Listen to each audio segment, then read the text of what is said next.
एक समय की बात है। एक गांव में सफेद साड़ी वाली चुड़ैल का आतंक था। चुड़ैल रात भर गांव में घूमती और गांव का जो भी आदमी उसे दिखाई देता उसे वो घायल कर देती। अरे कोई तो बचाओ, मर गया रे। एक रात हरिया अपने खेत से अपने घर लौट रहा था कि तभी अचानक उसके सामने चुड़ैल आ जाती है। अरे बाप रे, ये चुड़ैल कहाँ से आ गई? आज तो मैं गया काम से।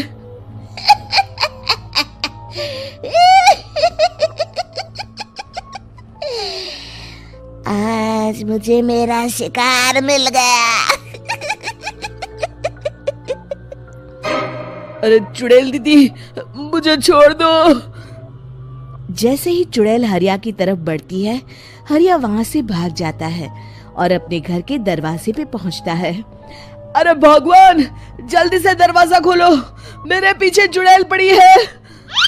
हरिया की पत्नी जल्दी से दरवाजा खोल देती है। अरे आप इतना हाफ क्यों रहे हैं? अरे मेरे पीछे चुड़ैल पड़ी है, आज तो मैं बाल बाल बच गया। जल्दी से सभी दरवाजे और सभी खिड़कियों को बंद करके बत्ती बुझा दो। तभी चुड़ैल हरिया के घर के पास पहुंच जाती है। अरे वो आदमी कहाँ गायब हो गया? मैं भी देखती हूँ आखिर कब तक बचेगा।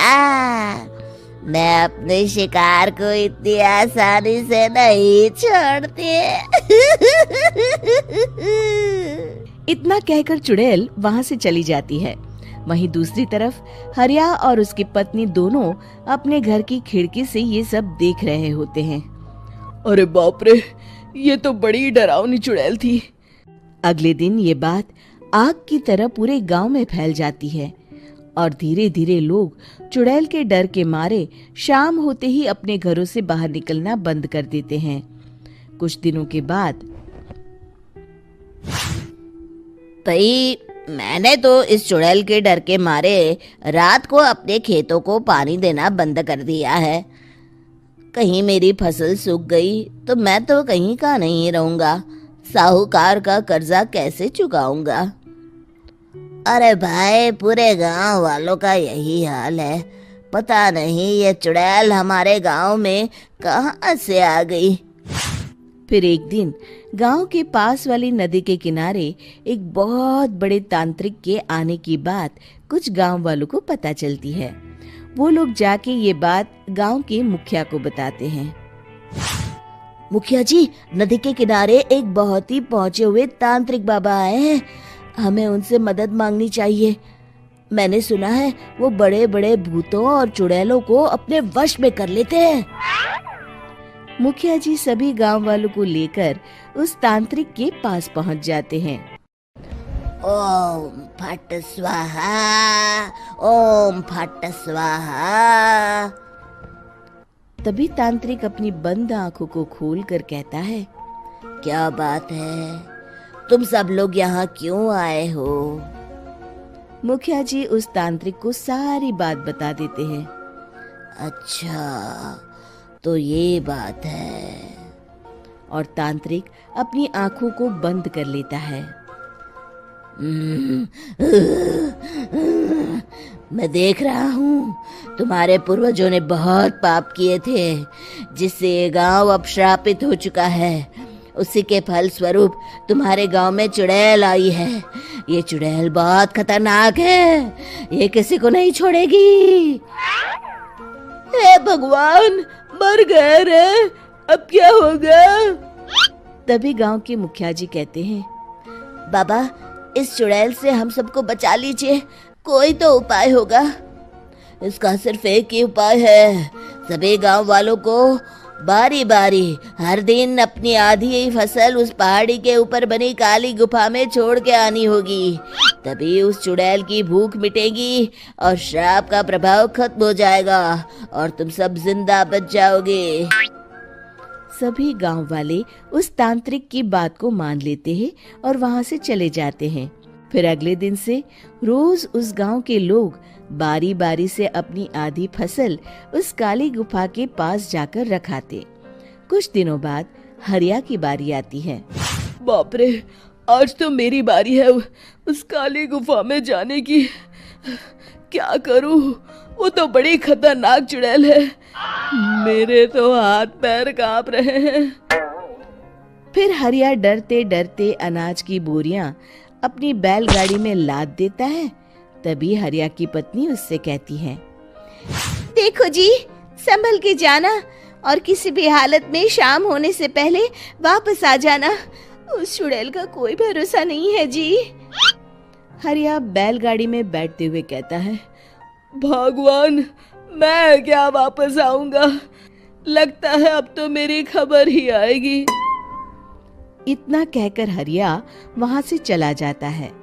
रास्ते में जंगल से गुजरते हुए हरिया की बैलगाड़ी का एक चक्का बड़े गड्ढे में फंस जाता है।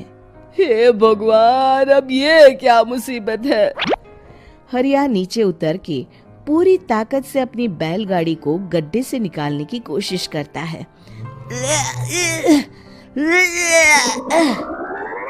बहुत देर मेहनत करने के बाद हरिया की बैलगाड़ी उस गड्ढे से बाहर निकल जाती है।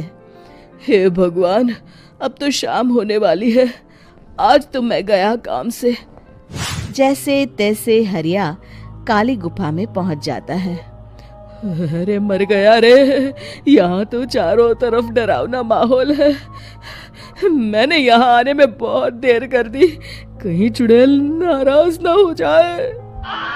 हरिया अनाज की बोरिया वहां रख के जैसे ही जाने लगता है, तभी उसे किसी के आने की आवाज सुनाई देती है। हरिया एक कोने में छुपकर अंदर देखने लगता है। चुड़ैल वहां आती है और फिर अपने चेहरे से नकली चुड़ैल का मुखौटा निकाल देती है। हरिया ये देख के हक्का बक्का रह जाता है। तभी चुड़ैल कहती है, भैया यहाँ आना।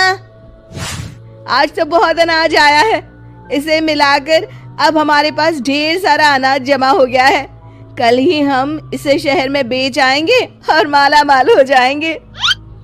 तभी अंदर से नदी के किनारे वाला तांत्रिक बाहर आता है। अरे, ये तो तांत्रिक बाबा है। हाँ, अब तो हम दोनों की जिंदगी मजे में कटेगी। गांव वालों को बेवकूफ बनाना इतना भी मुश्किल नहीं था। लोग तो तुम्हें सच में असली चुड़ैल समझते हैं। हाँ, तुमने सही कहा। अब ये गांव वाले चुड़ैल के डर से जिंदगी भर इस काली गुफा में अनाज पहुंचाते रहेंगे। अच्छा, तो ये बात है।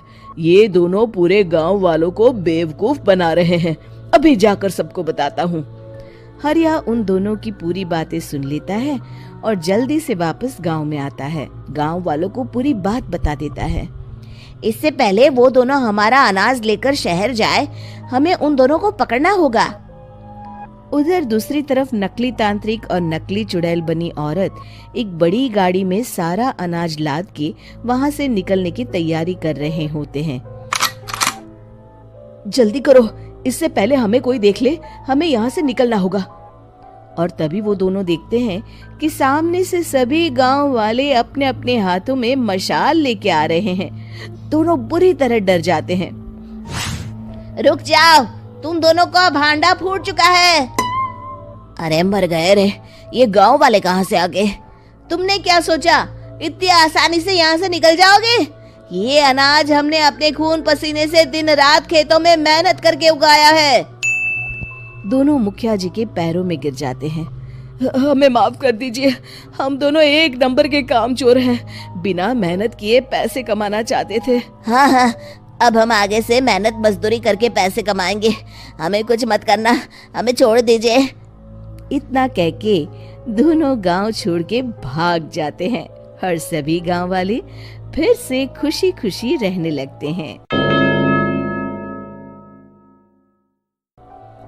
शिक्षा, तभी तो कहते हैं कि किसी भी समस्या का समाधान केवल सूझबूझ से ही करना चाहिए और कभी हिम्मत नहीं हारनी चाहिए। दोस्तों, हमें उम्मीद है कि आपको हमारी ये कहानी पसंद आई होगी। कृपया हमारे चैनल को सब्सक्राइब करें और सभी अपडेट्स के लिए बेल आइकन जरूर दबाएं। और हाँ, वीडियो लाइक और शेयर करना मत भूलिएगा। Bye bye.